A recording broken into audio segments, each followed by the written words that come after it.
On today's show, the guys are talking about what's going to happen in education in 2022. There's a tech tip of the week, all of that and more up next on EduTechGuys. You're listening to the EduTechGuys, edutechguys.com.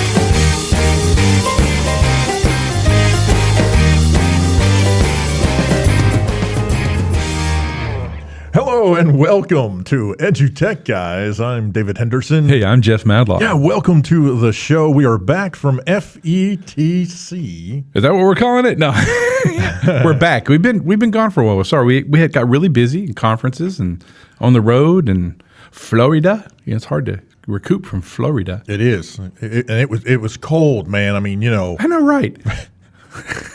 Okay, a slightly sarcastic. I will tell you, it was cold to those folks. Well, yeah, they had on like hoodies and fur and jackets and the boots with the fur and the apple bottom jeans, but they had all that stuff on because what was it, like 60 degrees? 60 degrees, and you know, Jeff and I are like, "Where's the short sleeve?" I should have brought my shorts. Yeah, exactly. Why aren't y'all swimming? Well, and then even we got put in our place because we had talked to some folks from Wisconsin, and it was like negative 30 or something. You know, we couldn't send the kids outside because it was negative 30. I'm like, yeah, we got up early. We hooked up the dog and sled to the airport to get here. So it was what it was. I'll just go home now.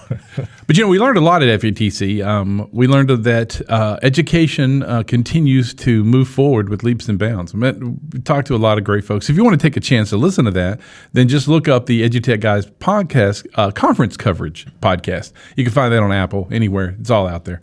Yeah. So just look that one up and you can hear. We did right at 70 interviews. So with some wonderful educators, some great people, talked about some really cool stuff. Yeah, kind of the big ones. Social emotional learning were big. Esports is huge. It's really catching on, and it was great to hear from folks who are doing more with esports than just making it an extracurricular activity. I mean, there are a couple of folks out there, a couple of educators who actually have developed curriculum that goes with all of the different facets of esports. So that was pretty fascinating. I get the hiccups. You'll have to forgive me. That's cool. I thought it was really cool how many colleges and universities have these massive esports programs. Yeah. You know, and they're really pushing towards that. And that's going to be the neat thing we start to see is think about you can actually go to a public school and get a job, you know, working as an esport coach and teaching coding and all that kind of good stuff. Yeah. But that was really cool. I think what's interesting, last night was the Super Bowl. And so I was watching all the commercials, and I don't know if you saw the Meta commercial with the animals from the pizza place kind of thing, kind of like the Chuck E. Cheese animals. Did you see that commercial? I did not. So it was this kind of a pizza place, and it had this a dog and an octopus playing drums and stuff, and they were doing their things. Well, then the place closed down, and this dog was, you know, shuffled around from pawn shops to stuff, and he was about to be crushed in a garbage crusher, and they saved this, you know, animatronic dog, and they put it in front of this other building, and somebody walks by and puts a VR headset on the dog, and the dog's like, oh, and he moves, and he's like, and so he's back at his little rock and roll gig with the octopus and everybody and all this Meta crowd, and it's a Facebook Meta commercial. And I was like, okay, that's spooky, and it has that you know, what's that Five Freddy's or Five Nights at Freddy's? Yeah, I was like, so you're telling me I can go to the Meta and get, you know, that's. But anyway, I think that I do also believe that that's the future of our virtual, you know, online training. Is you're going to go to a Meta classroom and, you know, have your Fortnite outfit on, or, you know, your frying pan and the whole bit. So I'm curious from your perspective and from the folks listening, you know, as you're listening to the show and you're considering the metaverse and all of this, how is this going to be different and succeed where Second Life was already doing this and ended up pretty much, you know, vaporizing into the ether? I'm going to chalk it up to Beta Max versus VHS, and I'm going to chalk it up to the Edsel. I'm going to chalk it up to we're ahead of their time, and the cost, what's the word I'm looking for? The cost of enacting it was too much for time or people. Well, I can tell you a quick story. I went to the store. My wife's been going to a TMEA convention, which was music educators in San Antonio, and she got back and I bought some more coffee. And so it's this bag. I don't drink much coffee. She drinks one every morning, but it was a bag of a Community Espresso bold. It's wonderful coffee. But Community Coffee, great for every morning. We'll take a sponsorship. But she said, "Hey, I took this and I poured it into this other container, and it's got a little spoon so you can get it out, and then that way blah blah blah." And I was like, "Okay, well, normally I just open the package, pour it into the little current filter, and drop it in the thing, and you make my coffee. So you've added like 3 steps to my morning." Having said that, yes, that was a much better container. It will stay fresher longer, and yada yada yada. But you just made my whole process of doing that 3 steps more. I think now going back, Second Life at the time was like, but I got to do all this stuff, and I have to own this, and I have to do this and do this. Back then a virtual headset, if I didn't exist, Second Life was this way. But now I'm going to be in 3D virtual. I mean, now I can go to Walmart, and for $19.95 I can own a virtual headset and controllers. Yeah, even cheaper. And now it's all online, and I don't have to buy this or I don't have to do this. There's the other thing about Meta. I mean, it's free, right? So that's the other thing. People like free. Well, you'll eat free junk. always costs something eventually. Oh, your health, but that's well, what I mean is somebody somewhere is paying. Oh, well, you're going to have your classrooms in virtual with 75 different ads and the whole bit. Right, exactly. The biggest deal to me is exactly where I know this will go, is that if I can go into a classroom dressed in the same outfit that I wear in Fortnite or PUBG or whatever, with my backpack and my feathery hat, and I can change my clothes and my glasses every day, and that's what I look like there, and I drive up in a car. I believe that's where education's about to go to. And I know people are like, no. And I was like, well, why not? If you take these tests, if you have good attendance, if you get this, you get credits every day. And with those credits, you can purchase the cool backpack or the newest tennis shoes or the newest, and you can wear them online. Oh, absolutely. I mean, that was one of the biggest really growth points and pain points about Second Life. Really, honestly, let's look, especially these days, almost anything online related when it comes to those microtransaction type things. I mean, yeah, I absolutely agree. I think as far as the customization of one's personal avatar and whatever the digital life around that avatar, whatever that entails, ultimately that's where, and going back to my other statement about who's going to pay for it, ultimately the people using it will pay for it because they're going to buy that kind of stuff. I mean, they already do. Well, sure. And I mean, there's going to be a lot of in-game freeness, like there is with any game. But listen, I really want these new Nikes or these Yeezys, or I want this car, and well, that's $4.99 or that's $10.99. And hey, Mom and Dad, I'm going to buy this for school. But it's interesting how that's going to kick off, because it actually addresses a point that we've always had a problem in education. Why am I doing this? Oh, well, you're going to be a doctor, and then so I'll be a doctor. That's great. I'm going to save lives. Well, yeah, but then you can own a $2.7 million house, and you could own this car, and you can do this thing. I mean, every one of our kids in the last few generations, they are going to school. They are furthering their education to obtain stuff. And now we're meeting it at the front end. We're giving them the why, and we're just helping the whole consumerism of the entire economy of the United States and the world by bringing it straight into education at this point. It's like, I'm doing this job and I'm getting these credits so I can have, a DeLorean and this and this and this and this in the game. And then eventually that's what I'm going to buy myself for real. But interestingly enough, with NFTs, and I mean, come on, every other commercial during the Super Bowl was somebody selling another cryptocurrency or something along that line.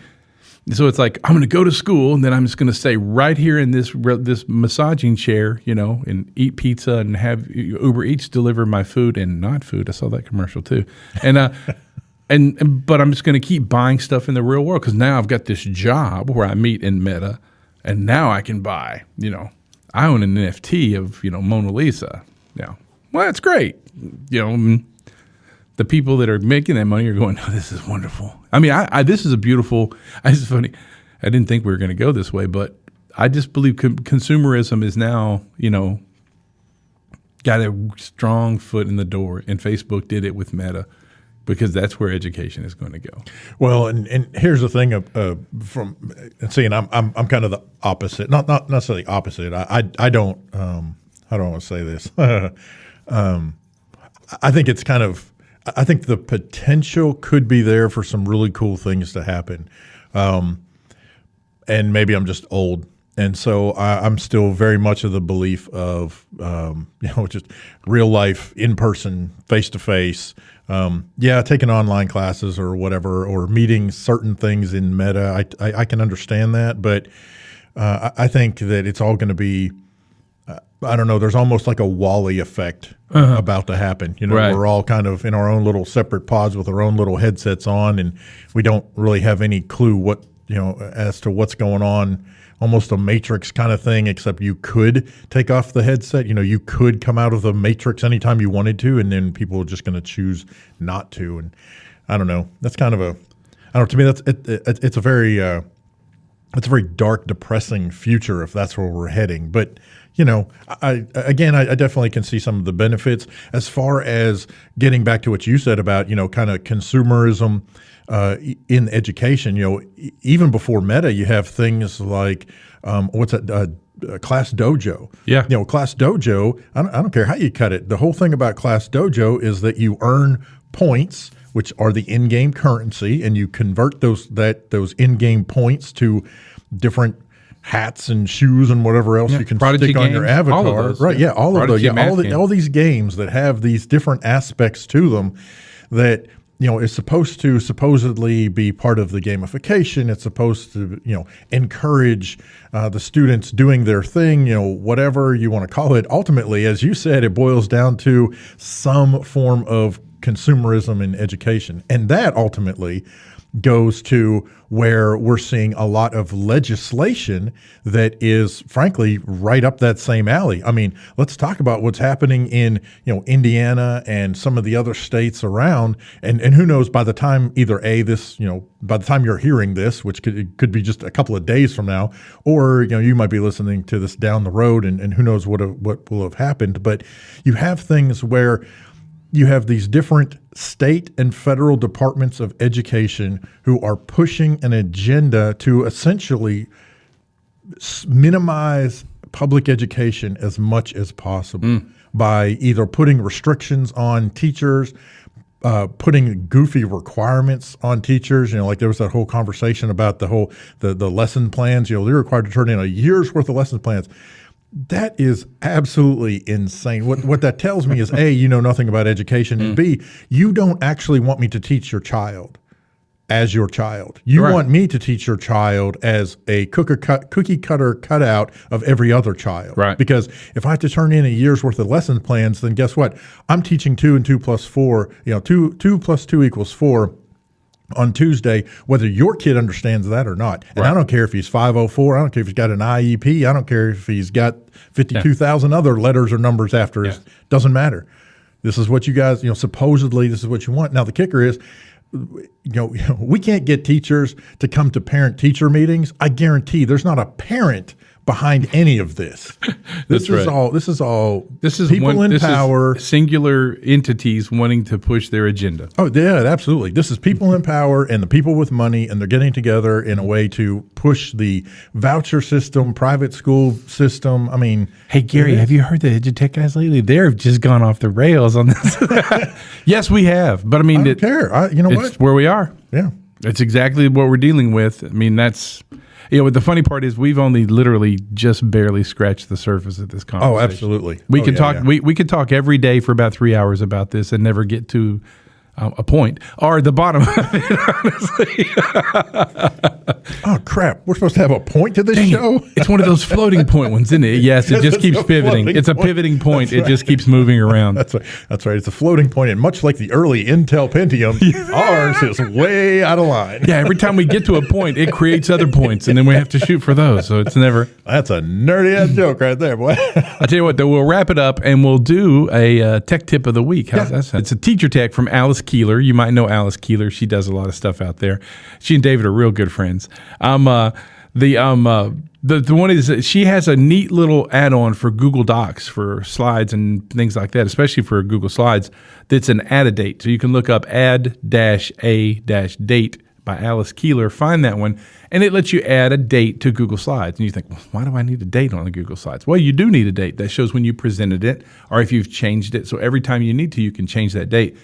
But she's also updated it. So now you can click, and when you go to add-ons, you'll see add a date, and you can put it in Spanish. So now there's also a Spanish one. She's working on doing it in different languages. So very helpful tip. I turned that out to some folks that I knew the other day because kids would say, well, I looked at it, but I think it was an old one. And, you could never say, well, I actually did this. So now you can actually put it in the slide. Even if they download it as a PDF or whatever, it's going to have the date so you can kind of keep up with it. So all that's a great little tech tip, just an easy one. So that was the one I had. I thought it was kind of good. Awesome. Yeah. Very cool.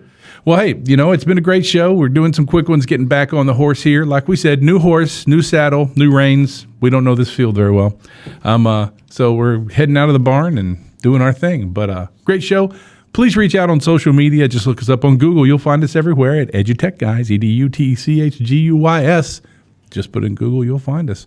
Also, visit us on the web at edutechguys.com. Hey, I'm Jeff Madlock. I'm David Henderson. We'll catch you next time. You've been listening to the EduTech Guys, edutechguys.com.